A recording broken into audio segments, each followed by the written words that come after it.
পাওয়া যায়, এদিকে তাকায় অবস্থা কোথায় না, এদিকে তাকায় অবস্থা কোথায় না, গাছের দিকে তাকায় সরাসরি অবস্থা বের হয়। কোন সুবহানাল্লাহ সুবহানাল্লাহ। এইভাবে করতে করতে না আওয়াজ পাই মানুষ পাই না, কে আওয়াজটা দেয় পাওয়া যায় না।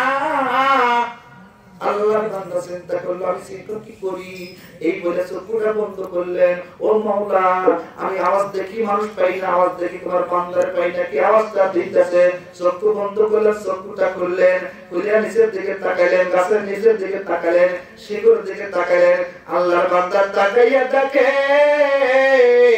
গাছের ভিতর থেকে বড় বড় পায়ের আঙ্গুল বের হইয়া আছে। জোরে জোরে কোন সুবহানাল্লাহ। গাছের শিকড়ের দিকে তাকা দেখে বড় বড় পায়ের আঙ্গুল বের হইয়া আছে। এই তো আল্লাহর ওলি গাছের ভিতরে আছে। এই চিন্তা করে আল্লাহর বান্দা কি করলেন, মন বড় সাহস নইয়া, দিল বড় সাহস লইয়া আল্লাহর নামটা স্মরণ করিয়া মুর্শিদের পায়ের আঙ্গুল গুলা চেপে ধরলেন। কোন সুবহানাল্লাহ। মুর্শিদ বলেন মুর্শিদ বহুদিন ধরে পথ চলেছি, পাই যাইব বলে তোমার কাছে, যাইতে যাইতে দিন ফুরালো আর কতদিন বাকি আছে। মুর্শিদ আমি তোমার পেয়ে গেছি, আমি তোমার ধরেছি, তোমার ছাড়বো না, আমি তোমার ছাড়বো না যতক্ষণ পর্যন্ত তুমি আমার বাইত না পড়াইবে, ততক্ষণ আমি তোমার পা ছাড়বো না। এই বলে আল্লাহর বান্দা আঙ্গুল গুলো চেপে ধরেছেন, সঙ্গে সঙ্গে আল্লাহর নামের জিকিরটা বন্ধ হয়ে গেছে। সুবহানাল্লাহ সুবহানাল্লাহ। আল্লাহর নামের জিকির বন্ধ হয়ে গেল। গাছের ভিতরে আওয়াজ দিল, কে গো? জঙ্গলের নির্জনে গাছের ভিতরে বসিয়া আমি আল্লাহর নামের জিকির করি, আল্লাহর নামের তাসবিহ করি, আর তুমি কে গো? জঙ্গলের সাথে আমার জিকির বন্ধ করে দিলা। কে তুমি গো? কি তোমার পরিচয়? কি তুমি চাও? তোমার পরিচয় জানতে চাই। তোমার চাও কি বলো? আমি একজন গরিব মানুষ, আমি একজন সাধারণ মানুষ, আমার জ্ঞান বুদ্ধি কিছুই নাই।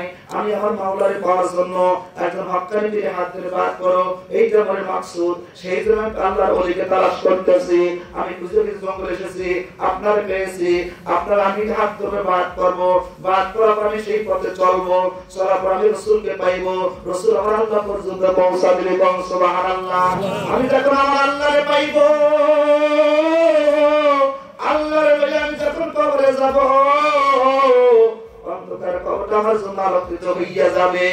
আমি আমার মাওলারে কবরে লইয়া আমি জান্নাতের বাগানের মতন বসবাস করব।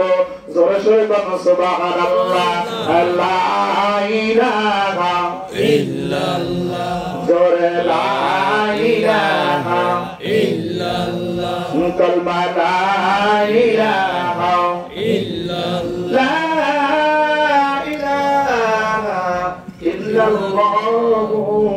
মুহাম্মাদুর রাসূলুল্লাহ সাল্লাল্লাহু আলাইহি ওয়াসাল্লাম। ভাই মজার আলোচনা গেলাম, সময় আলোচনা করার মজার একটা আলোচনা গেছিলাম ভাই। এই আলোচনা এমন ভাবে আল্লাহ বান্দা কি করবে, তাকে বাদ করবে, কিন্তু শর্ত দেবে, শর্তটা পালন করে আসতে হবে। বহু দূরের রাস্তা, বহু দূরের আলোচনা ভাই, মজার আলোচনা গেলাম ভাই। আল্লাহ তাওফিক দিয়ে কোথায় আসলে আলোচনা করার চেষ্টা করবো। আর সকল করে যাই হকারি পীরে হাত ধরে বাদ করেন, তারপরে নিজে আমল করেন, আমল করে কবরে যান, কবরটা আপনার আলোকিত হয়ে যাবে। এইগুলো আমার সংক্ষিপ্ত আলোচনা শেষ করছি। আমার তৌফিক ইল্লা বিল্লাহ। আমার জন্য দোয়া করবেন, আপনাদের দোয়া করি। আল্লাহ সকলের আশীর্বাদ কবুল করুন। আমিন আমিন। আমার ভাইটা বেশি জন, আমার ভাইটা সলঙ্গ আঙ্গাল, আপনাদের এলাকার সন্তান। আল্লাহ যতদিন বেঁচে রাখে আমাদের সকলকে যেন আমলের মধ্যে সত্যি তৌফিক দান করেন। ওয়া আখিরু দাওয়ানা আলহামদুলিল্লাহ। আসসালামু আলাইকুম।